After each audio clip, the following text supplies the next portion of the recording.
Well, good afternoon, everyone. I'm happy that we're all here today to discuss an important issue that is happening in the Democratic Republic of Congo. We have a few speakers that are here today that are going to be discussing the issue and why it is important for all Arizonans to know and why it's important for all of America to know the issue that is taking place in the eastern part of DRC. So first I want to bring up Douglas Gasor, who has been in Arizona for the last 4 years, who's going to talk about the reason why we're here today and why this issue is important to many families that live in Arizona. Before you walk away, spell your name for me, sir. Yes, State Senator Tony Navarrete, last name is Navarrete, representing District 30. Thank you, sir. Good afternoon. My name is Douglas Gasore, spelled Gasore. I'm here on behalf of the Banyamulenge community of Phoenix, Arizona. We have a small but important message that we need to give out, and this message is contained in this press release. We, the Banyamulenge ethnic diaspora of DRC, living in Phoenix, would like to provide the following context and an update on the current ongoing humanitarian crisis affecting our people in the Minembwe and Kivu area. Innocent Banyamulenge children, men and women are being killed and systematically being uprooted from their homes, and their properties, mainly livestock, which is cattle, have been looted and killed. Countless villages have been burned, and thousands have been forced to flee into forests and unknown locations.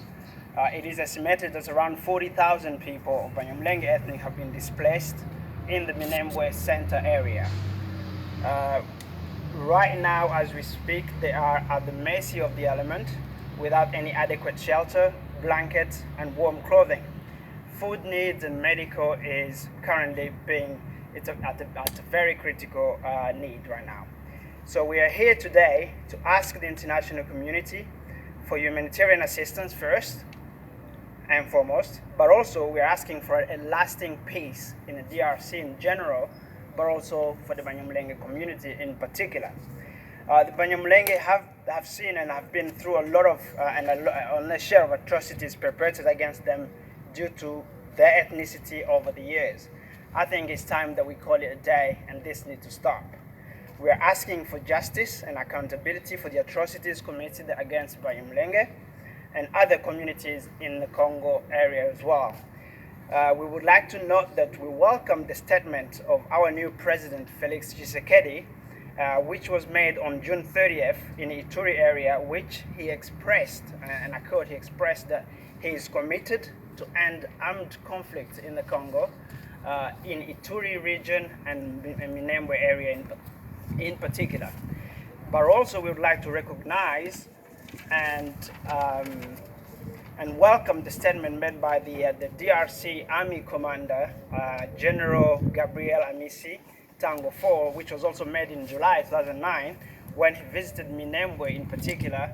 He stated that he is also committed to end violence against civilians and bring lasting peace to the area, to the Congo area. So we are asking the international community once again to put maximum pressure to the Congolese government so that they follow through on their promises and follow through to ensure that peace is obtained across DRC in general, in the Kivu area, South Kivu area in particular, and the Banyamulenge in very particular, because they are going through so much. Before closing, we would like to take this opportunity and thank the following members who have helped us to get this event going. First of all, we would like to thank all this Banyamulenge community living in Arizona and Phoenix area for turning up and being the voice of the voiceless in the UK, in the Congo. We would also like to thank the Senator Tony Navarrete for his effort and help for getting us here and pushing us to make sure that this message is transferred across. We'll also to represent Representative Tony Kern and Policy Advisor Jen Arhen. We also would like to thank the police department, the Phoenix Police Department, for giving us this opportunity and allowing you to come here. We thank you, and we hope that this message is going to be transferred, and we want to make sure that everybody who needs to hear this message can hear it and take action. Thank you.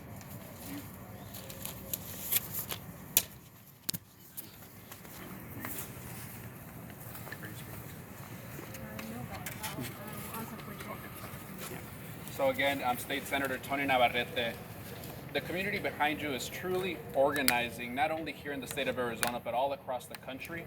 And we want to make sure that leaders are listening. So there is a bipartisan effort here at the state capitol to make sure that we're sending a message to members of Congress in Arizona, our 2 U.S. senators, Senator McSally, Senator Sinema, so that they can send these voices to Congress and apply the pressure that needs to be applied to the Congolese government. I do want to applaud some of the statements made by President Tshisekedi of the DRC, because what he has stated is that he wants to see the violence stop in the eastern part of the Congo, and making sure that these communities are protected. So these words are very encouraging, but we want to make sure that there is action.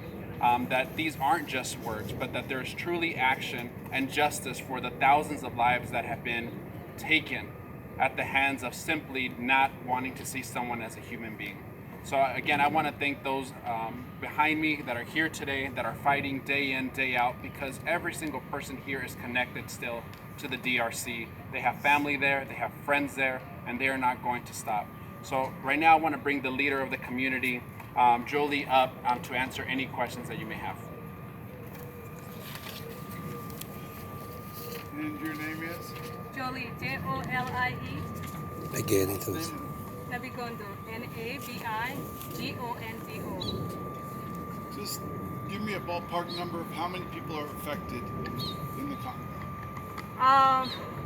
Around 4,000 people are affected. 40,000. 40,000. Thank you. And somebody mentioned earlier about folks being displaced and leaving and not knowing where they're going to be. Can you tell me a little bit about what that's all about? Well, it all started many years ago, but right now, the current situation for the past couple of months or so, close to 3 months, the rebels started killing people almost in every villages. So people were obligated to flee their villages and to go to where they felt safe a little bit. And the villages were burnt, so many of them, and people died, obviously. And right now, as we speak, there are so many people outside with no shelter, with no food, with no medical needs. And as you know, when there's a group of people all together, there's a lot of things that not only they are being killed by the situation, but also diseases like malaria, malnutrition, and it rains a lot in the Congo. And then after rain comes the sun, and they have no shelter, no food, nothing. What's it going to take to get this resolved? That's a very good question. It's gonna take the effort of everyone, everybody. That's why we want everybody to know this message. Yes, we know that the president has made a statement, but we want the pressure on him. We want him to act upon what he said. And we know he is able, he can secure the Banyamulenge. He can bring peace to that region within a blink of an eye.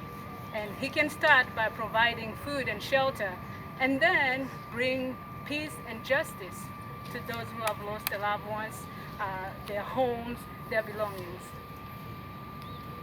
Those are all the questions I have. Thank you. Thank you. Any more questions? That's it. Thank you.